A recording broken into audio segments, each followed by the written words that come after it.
I was sitting in the living room of my small house when the phone rang.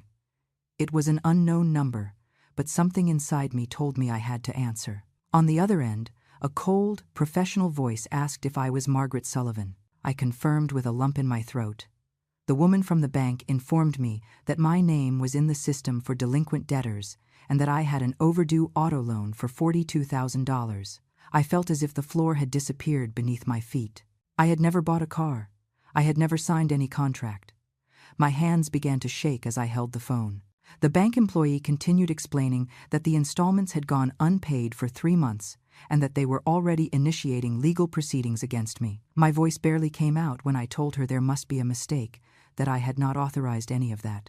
She replied in a softer tone that she regretted the situation, but that all the documents were in order, with my signature and my social security number. I hung up the phone and stared at the wall, feeling my heart beating so hard it seemed like it would burst out of my chest.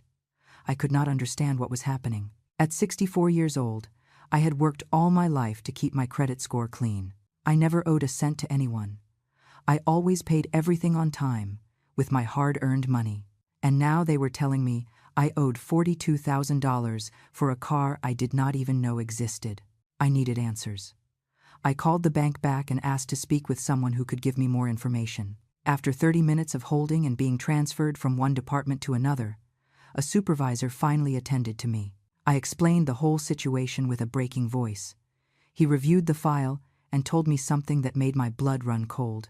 The financing had been requested by my son, Mason. My own son had used my documents, forged my signature, and bought a car in my name. The supervisor read me the delivery address for the vehicle. It was Mason's house. He read me the model of the car, a luxury SUV, the latest model, bright red.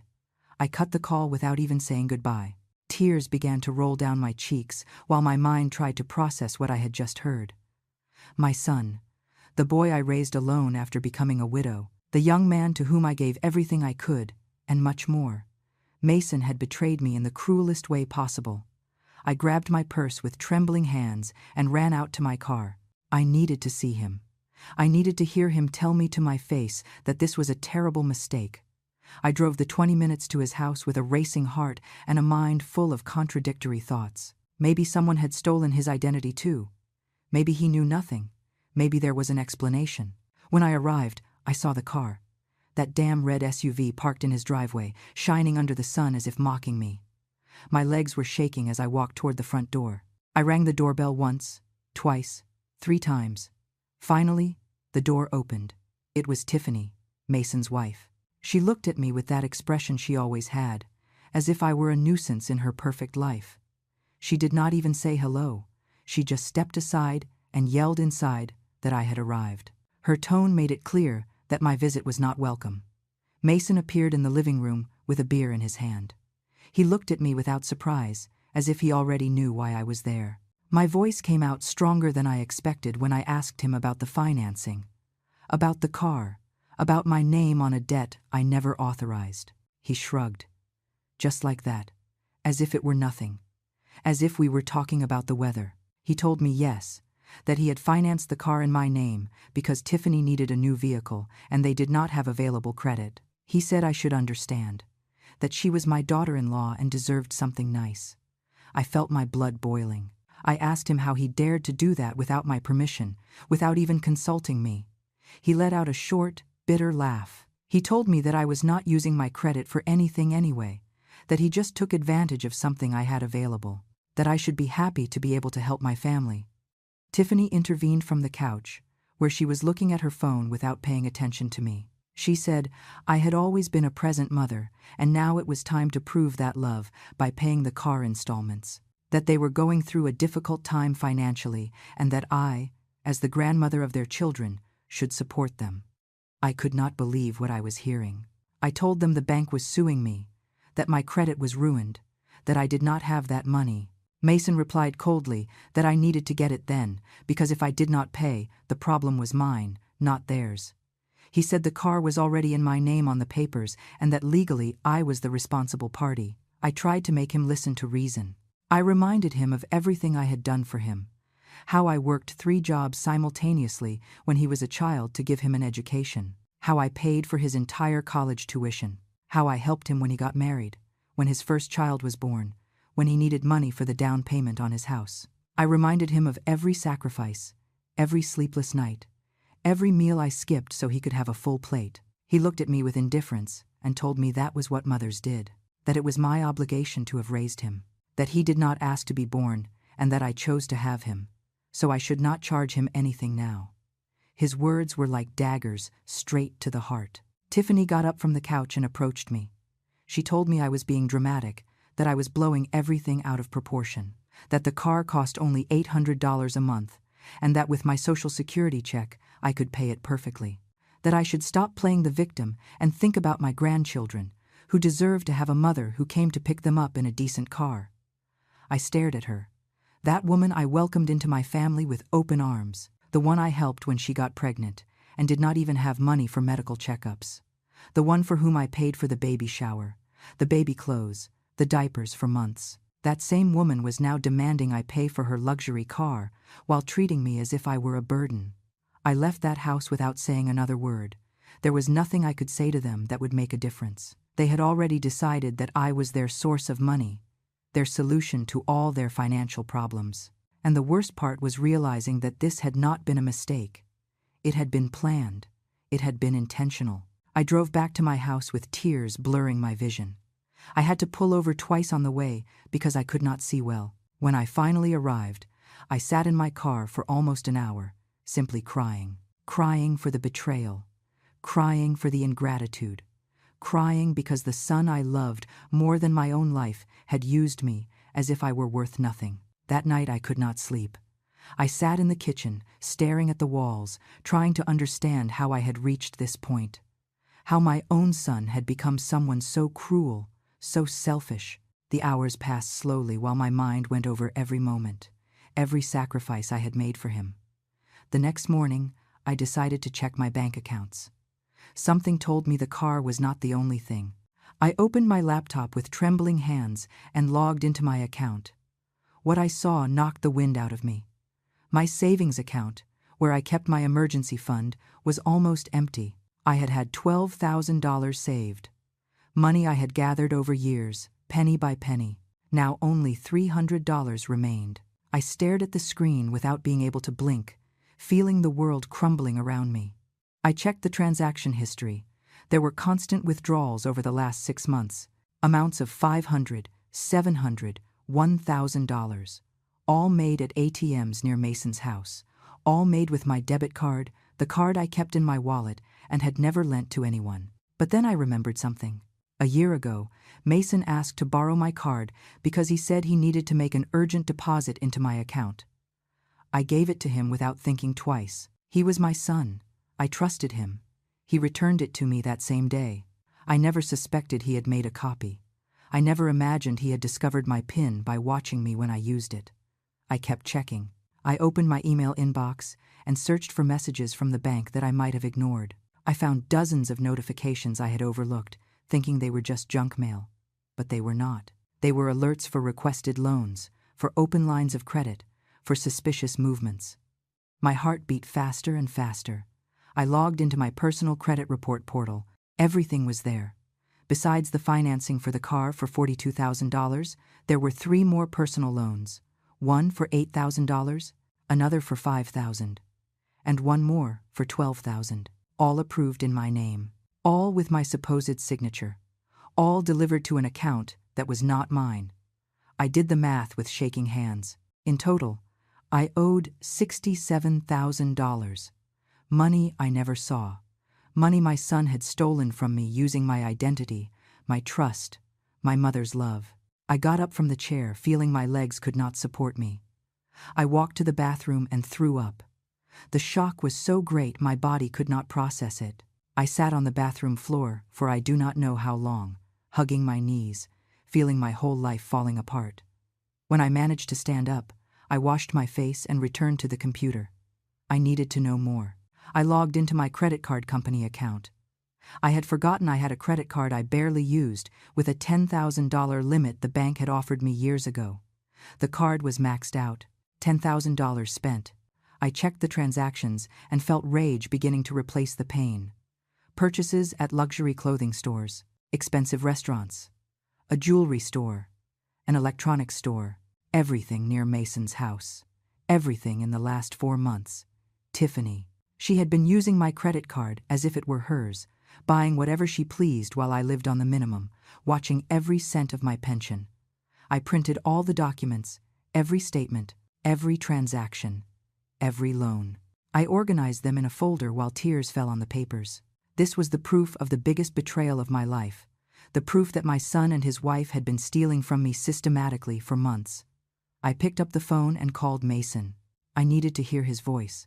I needed him to tell me there was an explanation. He answered on the 4th ring, with an annoyed voice, asking me what I wanted now. I told him what I had discovered. The loans, the withdrawals, the credit card, everything. I expected him to at least be surprised, to deny something, but he did not. There was only silence on the other end of the line. Finally, he spoke. He told me I owed it to him, that he had calculated all the money I owed him for bringing him into the world without his consent, that every penny he had taken was part of what I owed him for forcing him to exist. His words were so cold, so calculated, they did not seem to come from my son. I asked him how he could say that, how he could justify stealing everything I had. He laughed, a bitter laugh that pierced my soul.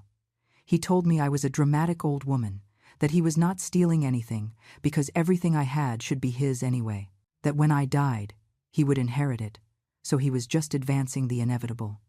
Tiffany took the phone. She told me to stop bothering her husband, that he was very stressed because of me, that if I had been a better mother and given them money when they needed it, they would not have had to take these measures. She blamed me for their theft. She made me responsible for their lack of morals. I told her I was going to report them, that they were not going to get away with it. She laughed and told me to try, that they had all the documents with my signature, that before the law I had authorized everything, that no one was going to believe me, that my own son had robbed me, that I would just look like a crazy old woman trying to take money away from her family. I hung up the phone before she could keep talking. My hands were shaking with rage. But there was something more than rage. There was determination. They thought I was weak, that I was an easy victim. They thought they could destroy me and that I would simply accept it in silence. They were wrong. I sat back in front of the computer and began to research. I looked for information on identity fraud, document forgery, theft by family members. I read for hours. I took notes. I learned about my rights, about the laws, about the legal processes I could initiate. It was 3 a.m. when I finally closed the computer. I had a plan. It would not be easy, but I had to do it. Not just for me, but for any other mother being abused by her own children. I had to prove that a mother's love did not mean being a bottomless bank. That family was no excuse for abuse. The next morning, I heard a knock on my door. It was Barbara, my neighbor of a lifetime. She had noticed my car had been parked all day yesterday and got worried. When I opened the door, she must have seen my state because she immediately hugged me. I told her everything, every detail of the betrayal, every lie, every theft. I cried in her arms like I had not cried in years. Barbara listened in silence, stroking my hair as if I were her own daughter. When I finished speaking, she looked me straight in the eyes. She told me she knew a lawyer. Arthur was his name, an honest man who had helped her sister in a similar case. She told me I could not let Mason and Tiffany get away with it, that I deserved justice, that I deserved to get my life back. Barbara insisted on accompanying me to see the lawyer. That same afternoon, we were sitting in a small office downtown. Arthur was a man of about 50, with gray hair and a kind but serious look. He offered me coffee and sat across from me with a notebook in hand.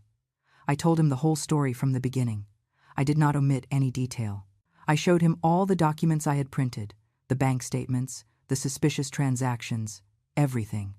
He listened attentively, taking notes, stopping occasionally to ask specific questions. When I finished speaking, Arthur put his pen down on the desk and looked at me with an expression mixing indignation and determination. He told me that what Mason and Tiffany had done was a serious felony. Fraud, document forgery, identity theft, embezzlement. The words sounded so serious, so definitive. He explained that the process would not be quick or easy, that we would have to prove I had not authorized any of those transactions, that we would need solid evidence. But he assured me we had a strong case and that he would do everything possible to help me. I asked him with a trembling voice how much all this would cost me. I had no money. My account was empty. I was in debt up to my neck because of my son. Arthur smiled sadly and told me we would work with a payment plan. That the important thing now was to stop the bleeding and recover what we could. We left that office with a clear plan. First, we were going to request security footage from all the banks where the suspicious transactions had been made. Second, we would file a formal fraud report with the authorities. Third, we would request a protective order to prevent Mason and Tiffany from accessing anything related to me. Barbara held my hand while we walked to the car. She told me I was brave, that I was doing the right thing. But I did not feel brave. I felt destroyed. I felt like a mother who had failed to raise a good man. I felt guilty for having to report my own son. That night, alone in my house, I began to remember. I could not help it. The memories came like waves, one after another, hitting me without mercy. I remembered when Mason was 8 years old and got gravely ill. We spent 3 weeks in the hospital. I slept in a chair next to his bed, without moving, watching every breath. I took out loans to pay for the treatment. I went into debt up to my ears. But I saved him. I did what any mother would do for her child. I remembered his high school graduation, how his eyes shone when he received his diploma, how he hugged me and told me everything was thanks to me, that I was the best mother in the world. I cried with happiness that day. I thought all the sacrifice had been worth it. I remembered when he met Tiffany. He was so in love, so hopeful. I had my reservations about her from the beginning, something in her gaze I did not like. But I kept silent. I did not want to be that meddling mother-in-law. I wanted my son to be happy, so I welcomed her with open arms. I gave her my affection. I treated her like a daughter. I remembered when my first grandson was born. Mason called me crying with emotion to tell me I was a grandma. I ran to the hospital. I saw that tiny baby and felt my heart expand. I thought this would unite us more as a family. I never imagined that years later, that same son would use my grandchildren as an excuse to justify robbing me. I cried all night, hugging an old photo of Mason when he was a boy. That sweet boy who hugged me before sleeping. That boy who told me that when he grew up he was going to take care of me. Where had that boy gone? At what moment did he become this man who saw me as an ATM? The next morning, Arthur called me. He had obtained something important. The banks had agreed to hand over the security footage. He asked me to go to his office immediately. Barbara accompanied me again. When we arrived, Arthur had his laptop open on the desk. I sat down, and he began to play the videos. I felt my stomach turning with every image. There was Mason. In the first video, entering the bank with my ID in hand, approaching the teller with a confident smile, handing over documents, signing papers. The executive reviewed everything and nodded. My son was forging my signature in front of the cameras, acting as if it were the most normal thing in the world. The second video was even worse. There was Tiffany at another bank, using my credit card to withdraw cash up to the maximum limit allowed, $8,000 in cash. The teller counted the bills while Tiffany smiled, putting the money in her designer purse, probably also bought with my money. The third video broke me completely. It was Mason again, this time at the car dealership. He was signing the financing contract for the SUV. Tiffany was by his side, excited, pointing at the red car. The two were laughing, celebrating. The salesman handed them the keys. My son hugged his wife while I, unknowingly, had just become a debtor of $42,000. Arthur paused the videos and looked at me. He asked if I was ready to move forward, if I was sure I wanted to do this. Because once we filed the formal complaint, there would be no turning back. My son would face criminal charges. He could go to prison. I looked at those frozen images on the screen, the image of my son smiling while robbing me, the image of that woman enjoying my money without any remorse, and something inside me changed. The pain turned into determination. The sadness turned into strength. I told Arthur yes, to file all necessary complaints, to do whatever he had to do.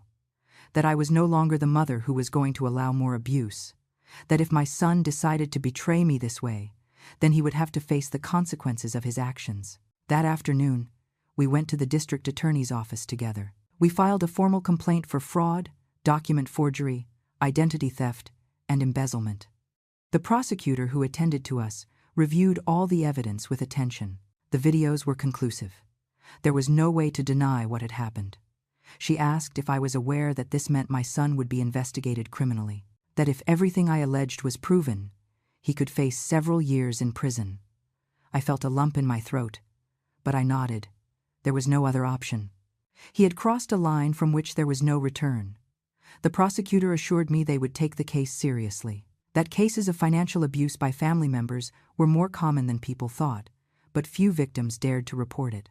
She told me I was doing the right thing, that I was protecting not only my future, but also sending a clear message that this type of abuse was not acceptable. We left the prosecutor's office with a copy of the official report. Barbara hugged me in the parking lot. She told me she was proud of me, that I was stronger than I believed. Her words gave me a little comfort amidst all the pain. That night, Arthur called me with more news. He had continued investigating on his own and discovered something else. Mason had been receiving the rental money from a small condo I owned. That condo was my only source of additional income besides my Social Security. I could not believe what Arthur was telling me over the phone. The condo I rented generated $500 a month, money that supposedly my son deposited into my account every month, since he had offered to manage that property to make my life easier. I trusted him completely. But according to Arthur's investigation, those deposits never reached my account during the last 8 months. $4,000 that simply disappeared. Mason had been collecting the rent in my name and keeping every cent. The tenant paid punctually, but the money went straight into my son's pocket. I felt rage rising up my chest like boiling lava. It was not enough to have stolen my savings, to have forged loans, to have used my cards. He was also stealing the only extra income I had to survive. Every month, while I counted pennies to buy food, he spent my rental money on who knows what whims. Arthur explained that this was another charge we could add to the complaint: misappropriation of funds. He told me the next day we would go speak directly with the tenant to get his testimony and payment receipts. We needed proof that the money had been paid but never reached me. That night I did not sleep at all. My mind would not stop spinning. I started wondering what else there could be. What other lies? What other thefts? If Mason had been capable of doing all this, what else was he hiding? The next morning, Arthur picked me up early. We went together to the condo I rented. It was half an hour from my house, in a quiet neighborhood. The tenant was an older gentleman named Mr. Henderson, a hard-working and honest man who had always paid on time. When I explained the situation, Mr. Henderson turned pale. He showed me all his payment receipts. Indeed, he had paid religiously every month. $500 in cash directly to Mason, who gave him a handwritten receipt. Mr.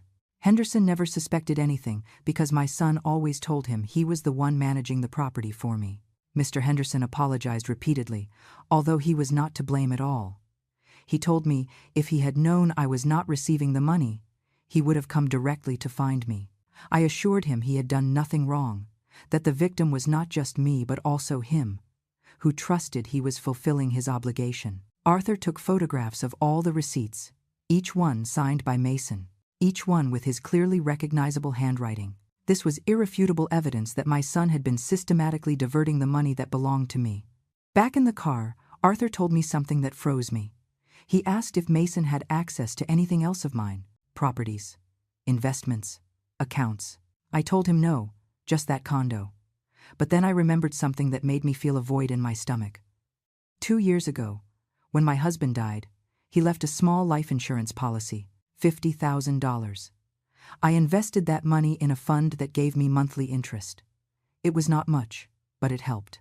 Mason had convinced me that he could handle that investment better than I could, that he understood more about finances. As always, I trusted my son. I asked Arthur to investigate that investment immediately. He made some calls from the car, while I felt panic growing inside me. After 20 minutes that felt like hours, Arthur hung up the phone and looked at me with a grave expression. The investment had been liquidated 6 months ago. The $50,000 had been transferred to a bank account, but it was not my account. It was an account in Mason's name. My son had forged my authorization to liquidate the investment and transfer all the money to his name. I was left speechless, breathless. $50,000. The last memory of my husband. The money that was going to secure my old age. The fund that gave me peace of mind in case of emergencies. Everything had been stolen by my own son. Arthur grabbed my hand as I started to hyperventilate. He told me to breathe, that everything was going to be okay, that we were going to recover that money. But I could not calm down. It was too much. It was too much betrayal, too much cruelty, too much pain. We arrived at his office, and he made me tea while I tried to process everything. He made more calls, requested more documents, added more charges to the complaint. The list of crimes committed by Mason grew with every passing hour. While we waited for answers, I began to remember signs I had ignored. Strange conversations, moments when Mason had asked me to sign papers, unimportant ones. Occasions when he had told me not to worry about checking statements because he had already done it for me. Everything had been part of a calculated plan to rob me of everything I had. I remembered once, a year ago, when Tiffany had casually told me I was a lucky woman to have so much money saved. At that moment, I did not give importance to the comment, but now I realized she already knew exactly how much money I had. They were already planning how to take it from me. Arthur's phone rang. It was the investment company. They confirmed that indeed the liquidation had been processed with documents that seemed to be in order. But now, with our report, they were reviewing the authenticity of the signatures. The representative told Arthur that the signatures looked suspicious when compared to my real signature in their old files. This meant we could prove that Mason had forged my signature again, that he had committed fraud on a much larger scale than we imagined. Arthur explained that this significantly raised the severity of the charges. We were no longer talking just about some loans. We were talking about massive, systematic fraud planned for years. That afternoon, while going back home with Barbara, she asked me how I felt. I told her the truth. I felt empty. I felt as if I had lost my son a long time ago and was just realizing it. The Mason I knew, the boy I raised, had died.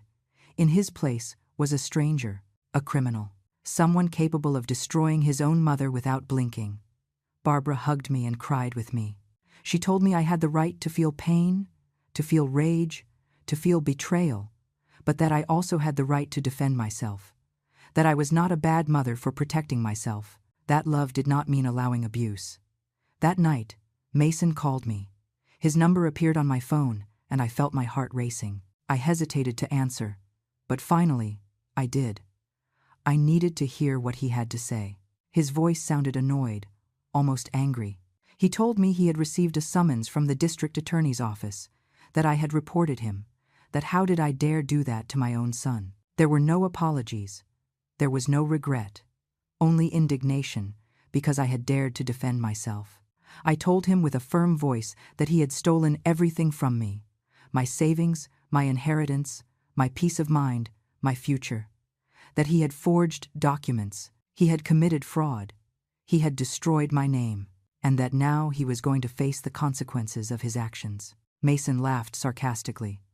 He told me I had no proof of anything, that he had been careful, that all documents had my signature, and that before any judge, it would look like I had authorized everything. He told me I was just making a fool of myself, and the only thing I would achieve was looking like a crazy old woman accusing her son for no reason. I replied that I had all the necessary proof, the security videos from the banks, the testimonies of employees, the expert analysis of forged signatures, the rental receipts, everything.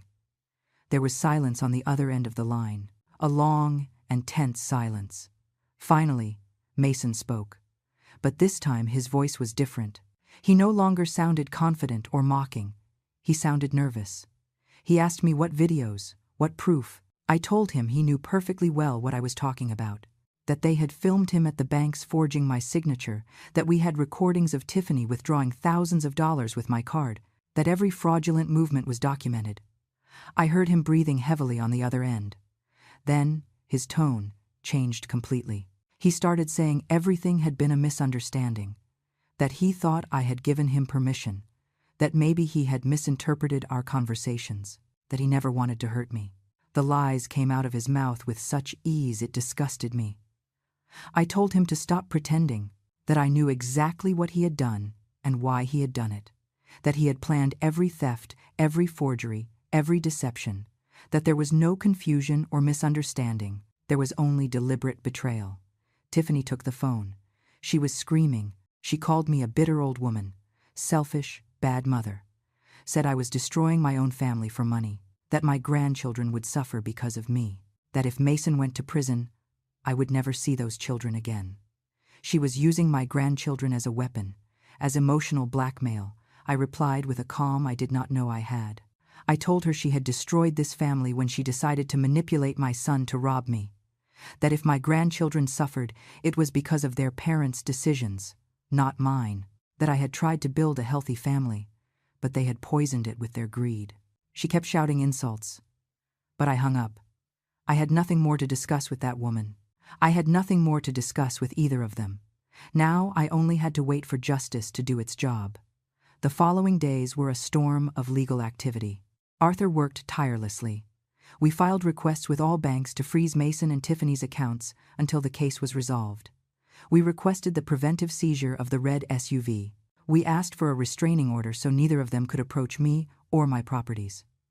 The prosecutor assigned to the case was a woman named D.A. Harper. She was about 40 years old and had a penetrating gaze that inspired confidence.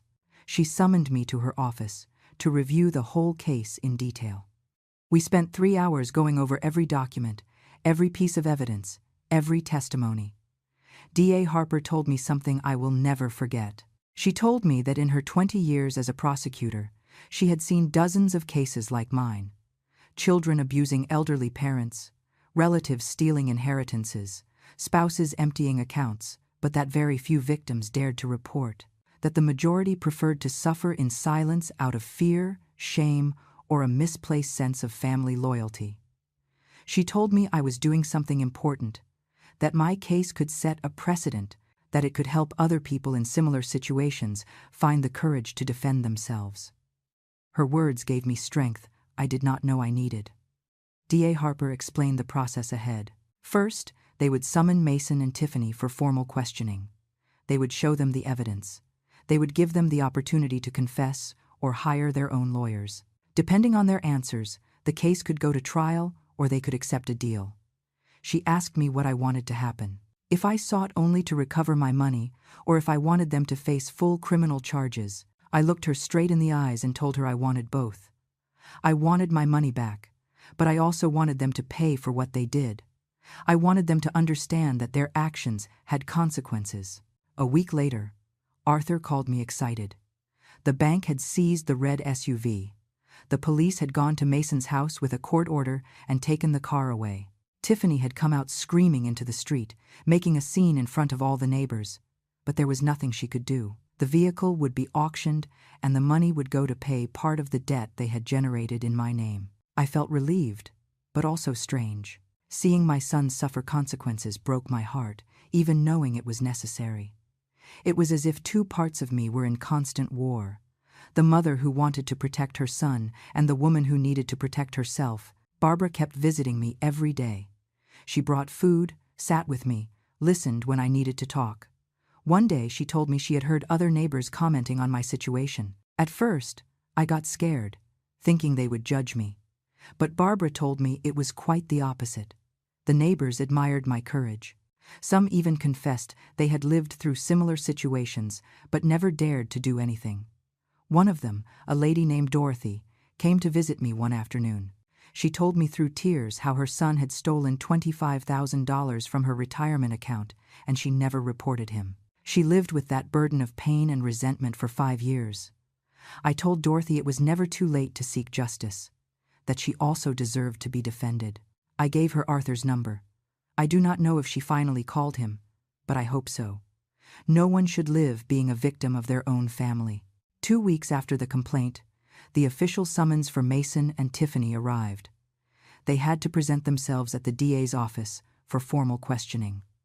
Arthur told me it was likely they would bring a lawyer, that they would prepare to defend themselves, that this was going to get more complicated. The day of the interrogation, I did not have to be present, but Arthur called me that afternoon to tell me what had happened. Mason and Tiffany had arrived with an expensive lawyer, one of those who charge $300 an hour. The lawyer had tried to argue that everything had been a family misunderstanding, that I had given them verbal permission to use my credit.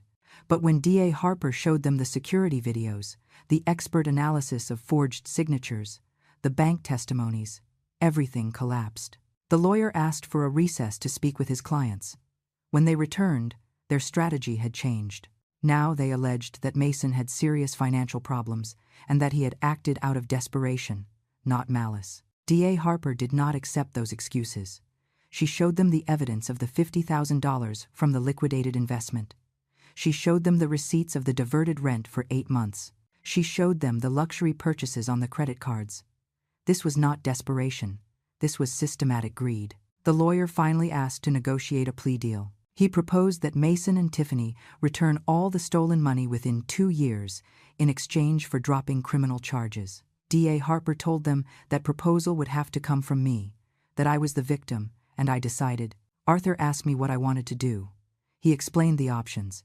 If I accepted the agreement, I would recover my money faster and avoid a long and painful trial. But Mason and Tiffany would not have criminal records and basically would go free. If I rejected the agreement, the case would go to trial. They could face prison, but the process would be long, stressful, and there was no guarantee I would recover my money soon. I asked for time to think. That night I did not sleep. I thought about my grandchildren, about how this would affect them. I thought about Mason, about the boy he was, about the man he turned into. I thought about my future, my stability, my dignity. The next morning, I called Arthur and gave him my answer. I would not accept the agreement, not while they continued without showing a shred of real remorse, not while they continued treating me as if I were the guilty one. I wanted the case to move forward. I wanted them to face all the consequences of their actions. Arthur respected my decision and communicated it to DA Harper. The prosecutor called me personally to tell me she understood my stance and would do everything possible to achieve justice. She explained that now the deep investigation phase would begin. Experts would analyze every forged signature. Auditors would review every transaction. Witnesses would be called to testify. Meanwhile, the precautionary measures remained in effect. Mason and Tiffany's accounts remained frozen. They could not sell properties or make large financial moves without judicial authorization. The SUV had already been auctioned, and the money, about $28,000 after deductions, was held in a court account awaiting the resolution of the case. But then the attacks began. Mason started calling other relatives, distant uncles, cousins I barely saw, telling his version of the story. He told them I was a cruel mother who was destroying him out of greed, that he had only asked for help and I was sending him to jail, that I preferred money over my own son. Some relatives called to scold me. They told me how I could do that to Mason, that family forgives everything, that I was a disgrace. Every call was like a stab wound, but it also showed me who those people really were. None asked for my version. None wanted to know the truth. They just judged and condemned me without listening. There were 2 exceptions. My cousin Janet, with whom I had not spoken in years, called me one day. She had heard rumors and wanted to know the truth directly from me. I told her everything in great detail. She cried listening to me. She asked for forgiveness for having been absent so long. She told me she had lived something similar with her brother and understood my pain perfectly. Janet became an unexpected support. She started visiting me often. She helped me with groceries. She accompanied me to appointments with Arthur. She was simply there when I needed to talk. Together with Barbara, they formed a circle of protection around me. They reminded me I was not alone, that there were people who valued me. One afternoon, while Janet and I were having coffee in my kitchen, the doorbell rang. It was a woman I did not know. She introduced herself as a court-appointed social worker. She came to do an evaluation of my situation as part of the legal process. She needed to verify that I was in adequate mental condition to carry out the complaint. I felt offended at first. Were they questioning my sanity? But the social worker, a kind lady, explained it was standard procedure in family fraud cases. Mason's lawyer had suggested I might be confused due to my age, that maybe I suffered from memory problems. It was another dirty tactic to discredit me. The evaluation lasted almost 2 hours. She asked questions about my daily life, my memory, my activities. She asked me to remember dates, to do some simple mental exercises. In the end, the social worker smiled and told me I was perfectly lucid and competent, that my memory was excellent, and clearly I knew exactly what I was doing. Her report would be added to the case file. A small victory, but important. It meant they could not use my age to disqualify my testimony, that my words would have full weight before the judge. Days later, Arthur summoned me urgently to his office. When I arrived, he had a serious expression. He showed me some documents he had just received. It was a countersuit filed by Mason's lawyer. My son was suing me. I could not believe it. The lawsuit alleged that I owed money to Mason, that for years he had spent his own money taking care of me, buying me things, paying my expenses, that the loans he took were to cover my debts that I refused to pay, that he deserved to be compensated for all those years of supporting me. It was so absurd, so full of lies, that it would make me laugh if it weren't so painful. Arthur assured me this lawsuit had no basis. It was a desperate tactic to confuse things, to make it seem like there was a mutual dispute instead of unilateral fraud. But it would not work. The evidence against me was non-existent. The evidence against Mason was overwhelming. However, this meant more time in court, more emotional wear, more money on lawyers. Mason was trying to exhaust me, to make me give up out of fatigue. But I was more determined than ever. If he wanted war, he would have it. While all this occurred in the legal realm, my daily life had become chaos. Banks called me constantly about the debts in my name. Although Arthur had managed to temporarily suspend collections while the case was resolved, my credit score was destroyed. I could not take out even a small loan if I needed it. My name was tarnished. I had to sell some jewelry I had, memories of my husband, to pay the minimum installments on some debts and prevent the situation from worsening. Every piece I sold broke my heart. They were the last gifts my husband had given me before dying, but I had no choice. I needed to survive. One night, while checking my almost empty bank accounts, I broke down. I cried like I had not cried in weeks. I felt defeated, exhausted, completely destroyed. Barbara found me like that, sitting on my kitchen floor, surrounded by papers and receipts, crying uncontrollably. She sat beside me and hugged me. She said nothing at first. She just let me cry. When I finally calmed down, she helped me up, made me tea, and forced me to sit at the table. She looked me straight in the eyes and told me something that changed my perspective. She told me I had already won, that even if the courts had not given their final verdict, I had already triumphed, because I had defended myself, because I had stood up, because I had said no to abuse. That, she told me, was the true victory. The rest was just formality. Her words gave me a respite in the middle of the storm. She was right. Regardless of what happened in court, I had already recovered something invaluable, my dignity. I was no longer a silent victim. I was a woman fighting for what was right. The next day, D.A. Harper called me with important news. The experts had completed the handwriting analysis. The result was conclusive. All signatures on loan documents and contracts had been forged. The margin of error was less than 1%. This was irrefutable scientific evidence that Mason had committed fraud. Furthermore, auditors had tracked every stolen dollar. They had found exactly where the money had gone: luxury purchases, trips, expensive restaurants, a home entertainment system that cost $5,000, designer clothes. They had even paid for Tiffany's birthday party, which cost $3,000. Everything documented, everything provable. D.A. Harper told me that with this evidence, the case was practically won. That if this went to trial, there was no way Mason and Tiffany could escape a conviction. She asked me again if I wanted to consider a deal now that we held all the cards. I asked what kind of deal would be possible now. She explained that given the strength of the evidence, we could demand much more favorable conditions. Immediate return of all money, plus interest, a public apology, community service, probation with supervision, and most importantly, admission of guilt permanently recorded. I thought about it for days. I spoke with Arthur, with Barbara, with Janet. Everyone supported me in whatever decision I made. Finally, I decided I would hear the formal proposal from Mason's lawyer, but I had my own conditions, and I would not negotiate any of them. The negotiation meeting took place in a courthouse conference room. I was sitting next to Arthur. On the other side of the table were Mason, Tiffany, and their lawyer. D.A. Harper was present as official mediator. It was the first time I saw my son face to face since the legal process had started. Mason looked haggard. He had lost weight. He had deep circles under his eyes. Tiffany, on the other hand, looked at me with pure hatred. Her eyes were two daggers aimed at me. Neither of them greeted me. The silence in that room was so dense you could cut it with a knife. Mason's lawyer began to speak.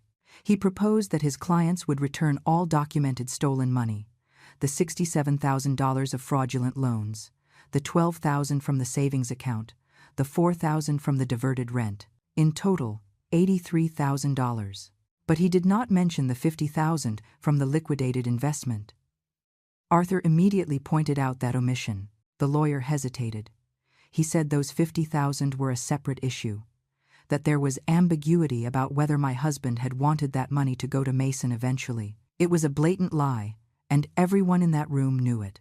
D.A. Harper intervened firmly. She showed them the investment documents again, my name as sole beneficiary, the forged signatures on the liquidation authorization. There was no ambiguity whatsoever.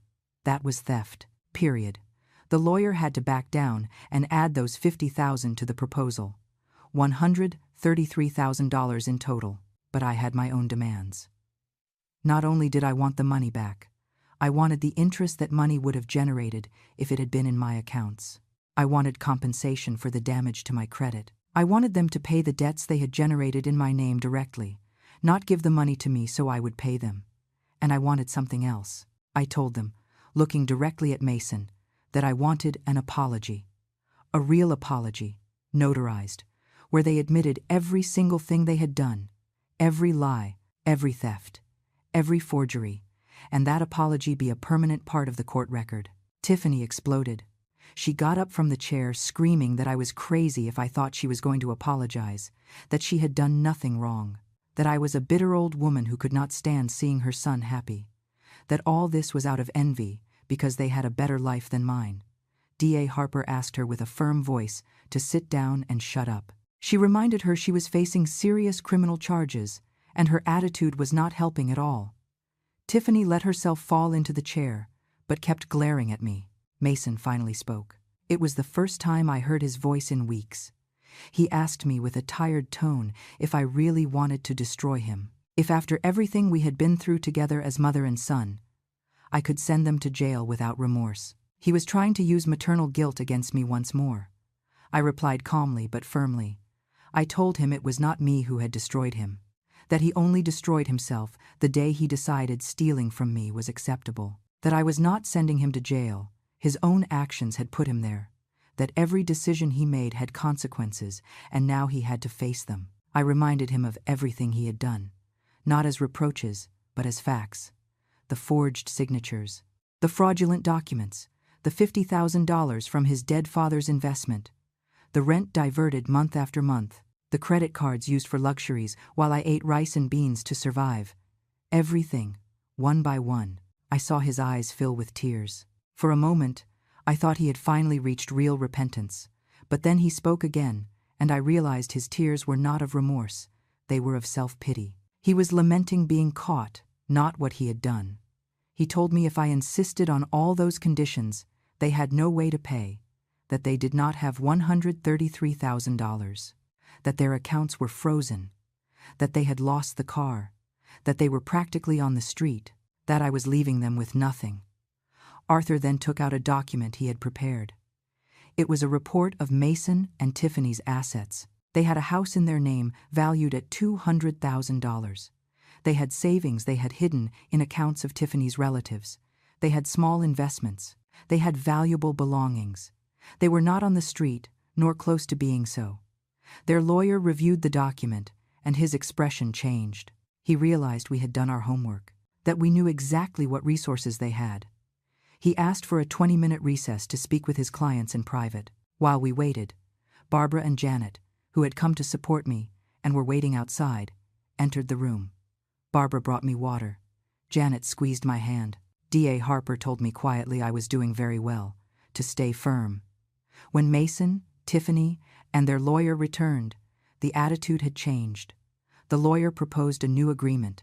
They would sell the house. With that money, they would pay the $133,000 plus $20,000 additional for interest and damages, a total of $153,000. Also, they would sign the letter of apology with all the details I had requested. In exchange, I would drop the criminal charges. They would accept probation for 5 years, during which they could not approach me or contact me in any way. If they violated any term of the agreement, they would automatically face full criminal charges without possibility of a new deal. Arthur looked at me, awaiting my answer. I asked for a moment to think. I stepped out of the room with him, and we spoke in the hallway. He explained it was a very favorable agreement, that I would recover more money than I had lost, that they would have probation records, which was no small thing, that I would have legal protection against any future approach. But he also warned me that if I rejected this and the case went to trial, although we would probably win, the process would last at least another year, and there was no guarantee Mason and Tiffany would have money after that time to pay. They could declare bankruptcy, they could hide assets. Trial was a gamble. I thought about everything that had happened, about the sleepless nights, about the constant pain, about the betrayal. I also thought about what I wanted for my future. Did I want to remain tied to this conflict for another year? Or did I want to close this chapter and start rebuilding my life? I returned to the room and gave my answer. I accepted the agreement with one additional non-negotiable condition. I wanted Mason and Tiffany to attend mandatory therapy during the entire probation period. Individual therapy for each and family therapy together. I wanted them to face what they had done, not just legally, but also emotionally. The lawyer looked at his clients. Mason nodded wearily. Tiffany seemed furious, but also nodded. They knew they had no other choice. The evidence against them was too strong. If this went to trial, they faced years in prison. This agreement, although tough, was their best exit. D.A. Harper began drafting the formal terms of the agreement. We all waited in silence while she wrote every clause, every condition, every consequence for non-compliance. The final document had 7 pages of specific details. There was no ambiguity whatsoever. Everything was perfectly clear. When the document was ready, D.A. Harper read it aloud completely. Every party listened in silence. Then she asked us to sign. First I signed, with a trembling but determined hand. Then Arthur, as my representative. Then Mason, with his head down, avoiding my gaze. Tiffany signed with such force she almost broke the paper. Their lawyer signed last. D.A. Harper notarized the document and gave copies to each party. She explained that now would come the compliance phase. Mason and Tiffany had 60 days to sell the house and gather the money. During that time, they would remain under the existing precautionary measures. I left that room feeling strange. It was not exactly happiness I felt. It was rather relief, mixed with deep sadness. I had won legally, but I had lost my son in the process. Or maybe I had lost him a long time ago and was just realizing it. Barbara and Janet hugged me in the courthouse hallway. They congratulated me on my courage. Arthur shook my hand and told me I should be proud of myself. D.A. Harper said goodbye with words of encouragement, telling me she would be monitoring compliance with the agreement personally. The following 60 days were a torture of waiting. Every morning I woke up wondering if Mason and Tiffany would really comply, if they would find some way to escape, if they would try some last-minute legal trick. Arthur reassured me constantly, reminding me the agreement was legally binding and any breach would result in immediate criminal charges. At 3 weeks, Arthur informed me Mason's house had been put up for sale. The price was $200,000, a fair market price. I felt strange knowing my son was losing his house because of his own actions. Part of me, that maternal part that never dies completely, felt pity. But the rational part knew this was a direct consequence of his decisions. During that time, I began receiving anonymous messages, text messages from unknown numbers, calling me a monster, bad mother, heartless witch. I knew immediately they came from Tiffany or friends of theirs. They told me my grandchildren hated me, that they would never forgive me, that I had destroyed a family for money. Every message hurt, but they no longer broke me. I had learned that people who really knew me knew the truth. Others could think whatever they wanted. I changed my phone number and blocked all possible forms of unauthorized contact. Barbara organized a small gathering at her house with some neighborhood ladies who supported me. It was comforting to hear their stories, to realize I was not alone. Dorothy, the lady who had shared her experience with me weeks ago, told me she had finally called Arthur. She was initiating her own legal process against her son. She thanked me for giving her the courage to defend herself. In the 5th week, Arthur called me with good news. Mason's house had a serious buyer. The offer was $195,000. After paying the mortgage they still owed and closing costs, approximately $160,000 clear would remain, more than enough to meet the agreement of $153,000. The day the house sale closed, Arthur went personally to oversee the transfer of funds. The money was deposited into a special court account. From there, it was distributed as agreed. First, all debts in my name were paid. The fraudulent loans were liquidated completely. The credit cards were left at zero. My name was cleared from all debtor databases.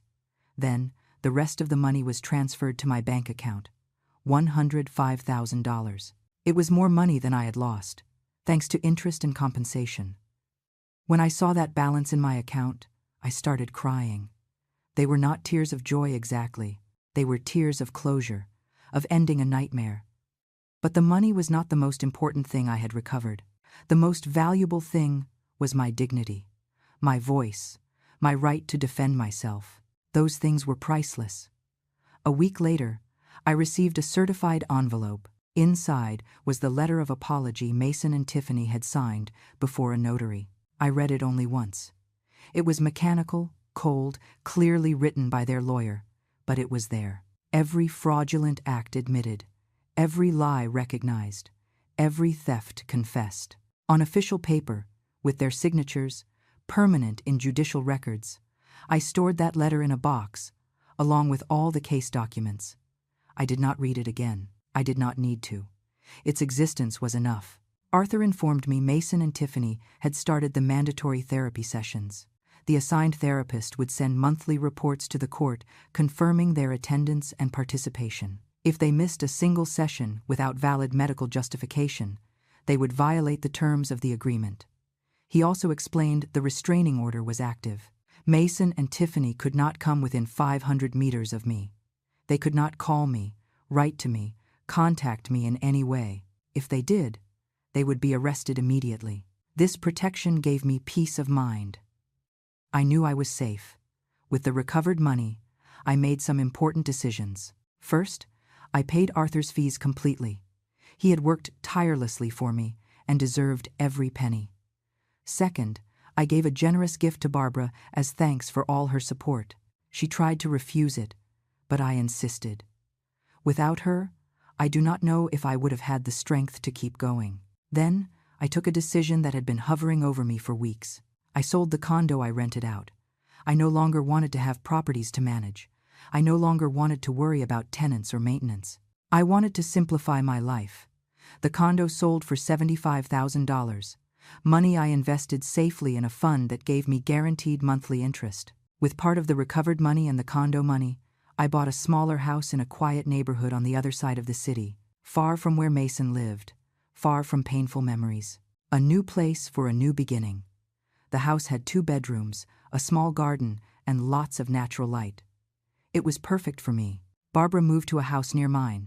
She said she was not going to leave me alone in a new area.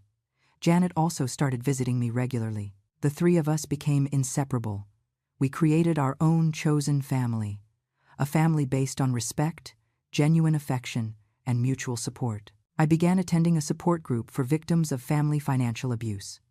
It was a small group that met every week at a community center. There I met other people who had gone through similar situations. Listening to their stories helped me process my own pain, and sharing my story helped others feel less alone. One woman in the group, a 70-year-old lady named Alice, told me her daughter had stolen her pension for 5 years. She never reported her.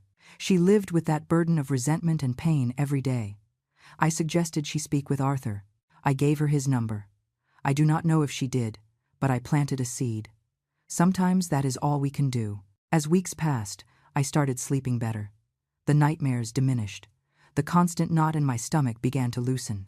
I started enjoying small things. Drinking coffee in my garden in the mornings. Reading books I had left abandoned.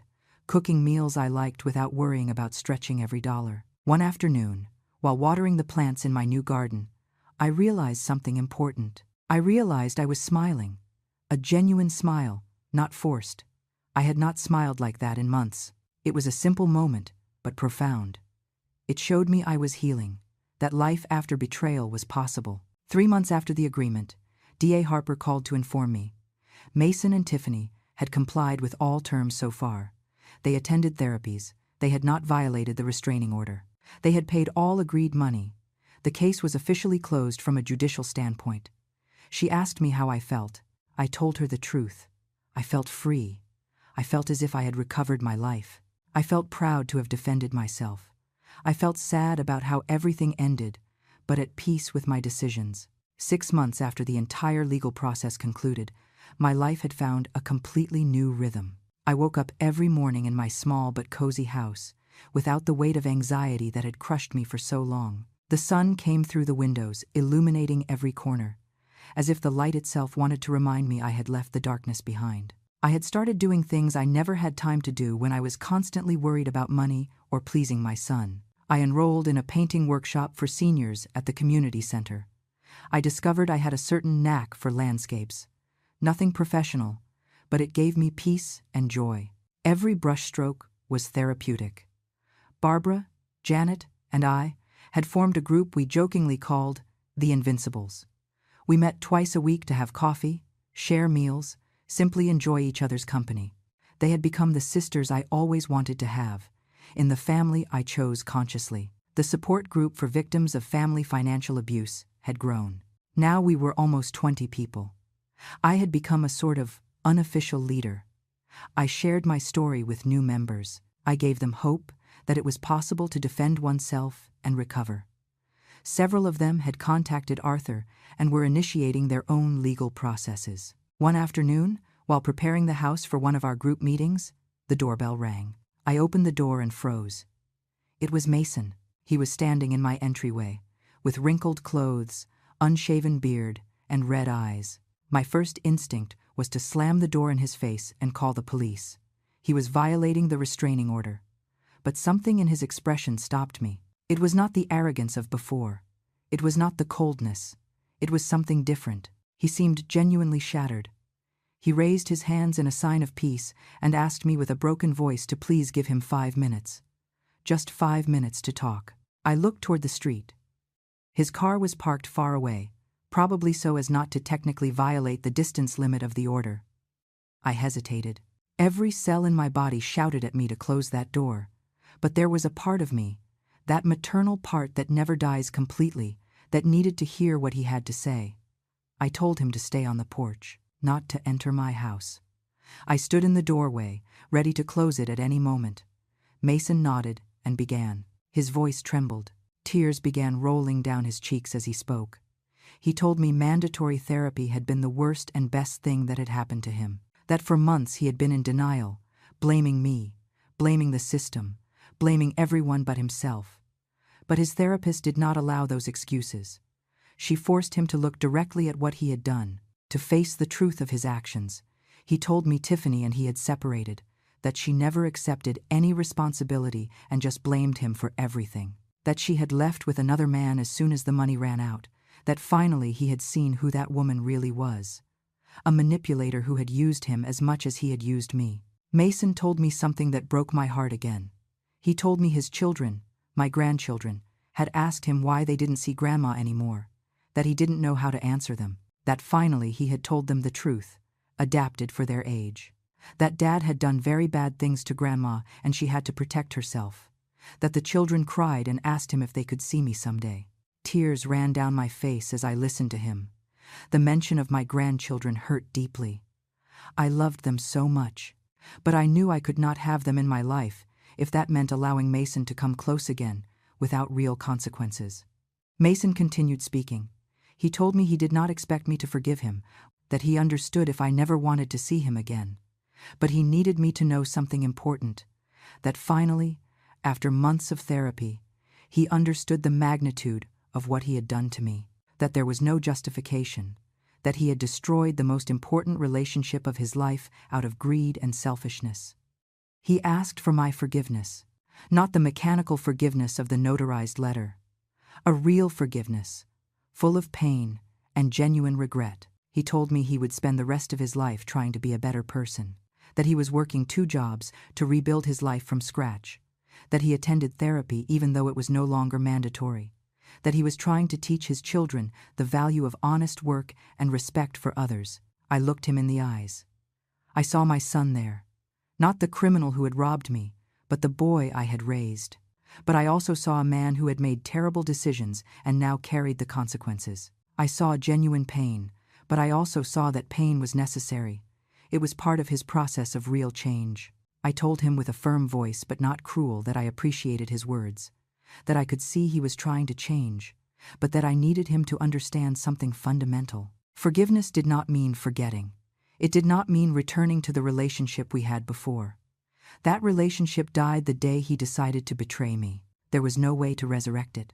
I told him that maybe, with a lot of time, a lot of work, and a lot of consistency on his part, we could eventually have some type of cordial relationship.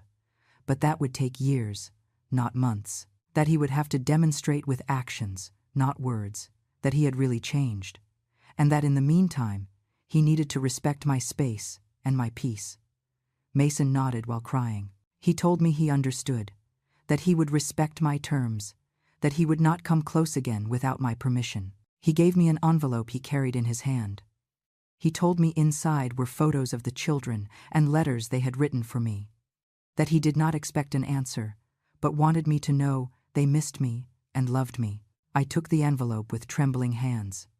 I told him to leave, that if he really wanted to demonstrate change, start by respecting the restraining order that was still in effect. He nodded, turned around, and walked toward his car. I watched him walk away and close the door. I sat in my living room, hugging that envelope for a long while. Finally, I opened it. There were 3 photos of my grandchildren smiling. They had grown so much in these months. And there were 2 letters written in childish handwriting. Grandma, I miss you. When am I going to see you? I love you very much. I cried reading those simple but so profound words. Barbara arrived shortly after for our group meeting and found me crying on the sofa. I told her what had happened. She hugged me and let me cry. She told me it was okay to feel pain, that it was okay to miss my son and my grandchildren. That was part of being human. But it was also okay to keep my boundaries, that protecting myself did not make me a bad person. That night, at the support group meeting, I shared what had happened. Mason's visit, his apologies, my contradictory feelings. The group listened without judging. Several shared similar experiences. One lady told me something that stuck with me. Forgiveness is for you, not for him. But forgiveness does not require reconciliation. You can forgive and still keep distance. The 2 things can coexist. In the following weeks, I thought a lot about those words. I decided to write a letter to Mason. I did not send it. I wrote it for myself. In it, I expressed everything I felt. The pain, the betrayal, the love that still existed underneath all that, the hope that he really changed. At the end of the letter, I wrote something liberating. I forgive you, not because what you did is okay, but because I need to let go of this weight. But forgiving you does not mean I will trust you again, that you have to earn. I kept that letter in my private drawer. I never sent it because it was not for him. It was my personal declaration of freedom. It was closing that chapter definitely on my own terms. The following months were of deep reconstruction. I continued with my painting classes. I started doing volunteer work at a soup kitchen. I used part of the recovered money to make some improvements to my house, a bigger garden, new paint, comfortable furniture. I turned my space into a true home, not just a house. I also started giving occasional talks at community centers about financial abuse in the elderly. I shared my story, not to generate pity, but to educate and empower. Many people approached afterward thanking me for giving them the courage to defend themselves from similar situations. A year after the legal agreement, DA Harper called to inform me Mason's probation period was about to end. She asked if I wanted to renew the restraining order or let it expire. I thought carefully about my answer. I decided to let it expire, but with a clear registered warning. Any unwanted contact would result in a new immediate order. I felt secure in that decision. I no longer feared Mason. I had recovered my power. If he chose to respect me, fine. If not, I knew exactly how to protect myself. Today, as I write this last page of my story, I sit in my garden with a cup of hot coffee. The sun shines softly. I hear birds singing. Barbara will come in an hour for lunch. Janet will stop by in the afternoon. I have a painting class tomorrow. I have my support group on Thursday. My life is simple now. I have no extravagant luxuries, but I have peace. I have dignity. I have control over my own existence. I have people who value me genuinely, not for what I can give them, but for who I am. Do I miss Mason? Yes. I miss the son he could have been. I miss my grandchildren terribly. But I do not miss the abuse. I do not miss feeling used. I do not miss living with constant fear and anxiety. And never, never will I allow anyone to make me feel that way again. If my story serves anyone, I want it to be this. Family love is no excuse for abuse. Being a mother does not mean being a bottomless bank. Defending yourself does not make you a bad person. Setting boundaries is an act of self-love, not selfishness. I learned that true family is not just blood. It is the one you choose. It is the one that respects you. It is the one that celebrates your victories and holds you in your falls without expecting anything in return. I learned it is never too late to defend yourself, that no matter your age, your history, or how long you have endured abuse, always, always you have the right to protect yourself and seek justice. I learned that a child's betrayal is one of the deepest pains that exists, but that pain does not define you. That you can survive it, that you can rebuild yourself, that you can find happiness again. And I learned, finally, that I am stronger than I ever imagined. That scared woman who received that call from the bank over a year ago no longer exists. In her place is a woman who knows her worth. A woman who does not fear defending what is right. A woman at peace with herself. I finish my coffee and smile. I have 25 years of life ahead, God willing. And I plan to live them on my own terms, surrounded by true love, building the life I deserve. This is my story. The story of how my son tried to destroy me, but instead taught me to be unbreakable. The story of how the worst moment of my life became my greatest transformation. And if someone is reading this, living a similar situation, I want you to know something. You can do it too. You also deserve to defend yourself. You also deserve to live without abuse. Take that first step. Seek help. Talk to someone you trust. Contact a lawyer. File that report. It will be hard. It will be painful. There will be days when you will want to give up. But on the other side of that pain is freedom. Is your recovered dignity. Is a life in peace. And that, believe me, is worth every tear, every difficult moment, every brave decision. Today I close this chapter definitely, not with bitterness, but with gratitude. Gratitude for having found the strength I did not know I had. Gratitude for the people who supported me unconditionally.